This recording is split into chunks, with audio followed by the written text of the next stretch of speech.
നമസ്കാരം സുഹൃത്തുക്കളെ, PSC പരീക്ഷ സഹായി മെമ്മറി ബൂസ്റ്റിംഗ് ഭാഗം 2 എല്ലാ സുഹൃത്തുക്കൾക്കും സ്വാഗതം.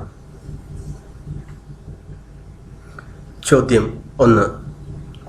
ഏതു വിളയുമായി ബന്ധപ്പെട്ട പേരാണ് ജയ? ഓപ്ഷൻ എ തെങ്ങ്, ഓപ്ഷൻ ബി കുരുമുളക്, ഓപ്ഷൻ സി ഗോതമ്പ്, ഓപ്ഷൻ ഡി നെല്ല്.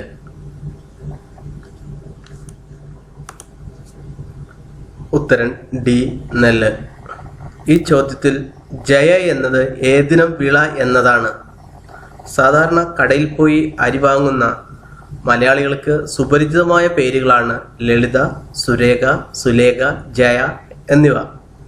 നമ്മൾ കഴിക്കുന്ന അരിയുടെ പേരാണ് ജയ എന്നത് മനസ്സിൽ ഉറപ്പിക്കുന്നതോടെ ഈ ചോദ്യത്തിന് ഉത്തരം മനസ്സിൽ മായാതെ നിൽക്കും. ചോദ്യം 2. കോഴിമുട്ട വിരിയുന്നതിന് സാധാരണ വേണ്ടിവരുന്ന ദിവസം? ഓപ്ഷൻ എ 30 ദിവസം, ഓപ്ഷൻ ബി 28 ദിവസം, ഓപ്ഷൻ സി 21 ദിവസം, ഓപ്ഷൻ ഡി 14 ദിവസം. ഉത്തരം സി 21 ദിവസം. ചിക്കൻ എല്ലാവർക്കും ഇഷ്ടമുള്ള ഒരു വിഭവം ആണ്. കൊച്ചുകുട്ടികൾ മിക്കവാറും ചിക്കൻ ലെഗ് വേണം എന്ന് പറഞ്ഞു വാശി പിടിക്കാറുണ്ട്. ഇവിടെ ചോദ്യം ചിക്കൻ അഥവാ കോഴിയെക്കുറിച്ച് ആയതുകൊണ്ട് ഒരു കോഴിക്ക് 2 ചിക്കൻ ലെഗ് എന്ന രീതിയിൽ പഠിക്കാം. അപ്പോൾ 2 കാല് ഒരു ചിക്കന്, അങ്ങനെ 21 എന്ന ദിവസം ചിക്കൻ ലെഗ്സ് കൊണ്ട് യോജിപ്പിച്ച് ഓർമ്മയിൽ നിലനിർത്താൻ ശ്രമിക്കാം.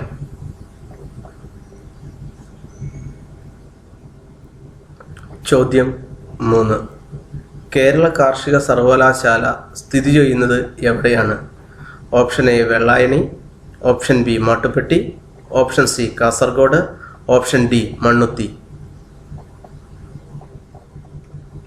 ഉത്തരം ഡി മണ്ണുത്തി. കേരളത്തിലെ പ്രശസ്തമായ ഒരു ടോൾ ഗേറ്റാണ് മണ്ണുത്തി എന്ന് കേൾക്കുമ്പോൾ എല്ലാവർക്കും മനസ്സിൽ ഓർമ്മ വരുന്നത്. കാർഷിക സർവകലാശാല തൃശ്ശൂർ ജില്ലയിലെ മണ്ണുത്തി എന്ന സ്ഥലത്ത് ആകുമ്പോൾ നമുക്ക് കേരളത്തിൽ ടോൾ പിരിവിന് വളരെയധികം ചാർജ് നൽകുന്ന ഒരു സ്ഥലത്താണ് കേരള കാർഷിക സർവകലാശാല എന്ന രീതിയിൽ ഓർമ്മിക്കാൻ ശ്രമിക്കാം. ചോദ്യം 4. GST ഭേദഗതി ബിൽ എത്രാമത്തെ ഭരണഘടനാ ഭേദഗതി ബിൽ ആണ്? ഓപ്ഷൻ എ 100ാമത്തെ, ഓപ്ഷൻ ബി 120ാമത്തെ, ഓപ്ഷൻ സി 122ാമത്തെ, ഓപ്ഷൻ ഡി 125ാമത്തെ. ഉത്തരം സി 122ാമത്തെ. ഇവിടെ എന്താണ് GST എന്ന് ആദ്യം മനസ്സിലാക്കണം. Goods and service tax GST.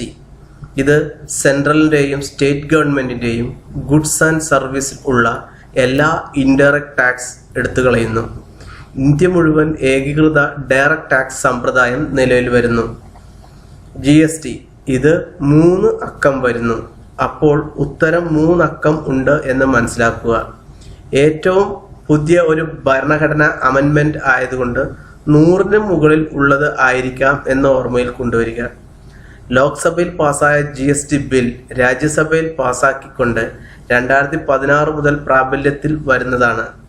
122 എന്ന നമ്പരും 2016 വരുന്ന ഏറ്റവും പുതിയ ഒരു ടാക്സ് ഘടന എന്ന പ്രസക്തിയും കൊണ്ട് 122ാമത്തെ ഭരണഘടനാ ഭേദഗതി ബിൽ ആണ് GSTയുടേത് എന്നത് മനസ്സിൽ നല്ലപോലെ സ്ഥിരപ്രതിഷ്ഠ ഉണ്ടാക്കിയെടുക്കേണ്ടതാണ്.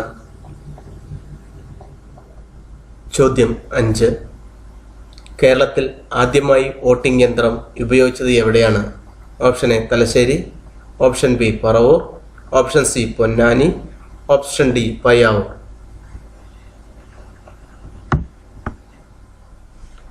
ഉത്തരം ബി പറവൂർ.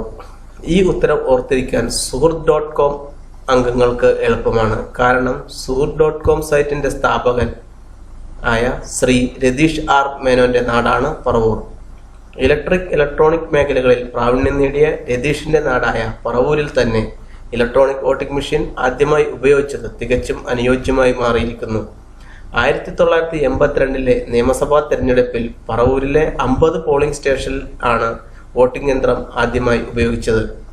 ഈ വിവരങ്ങൾ എല്ലാം ഉപയോഗിച്ച് ചോദ്യത്തിന്റെ ഉത്തരം മനസ്സിൽ മായാതെ സൂക്ഷിക്കാവുന്നതാണ്. ഇതോടുകൂടി ഭാഗം 2 തീരുകയാണ്. എല്ലാ കൂട്ടുകാർക്കും ആശംസകൾ നേരുന്നു. അടുത്ത ഭാഗത്തിൽ കാണാം. ഞാൻ ഇവിടെ നിർത്തുന്നു.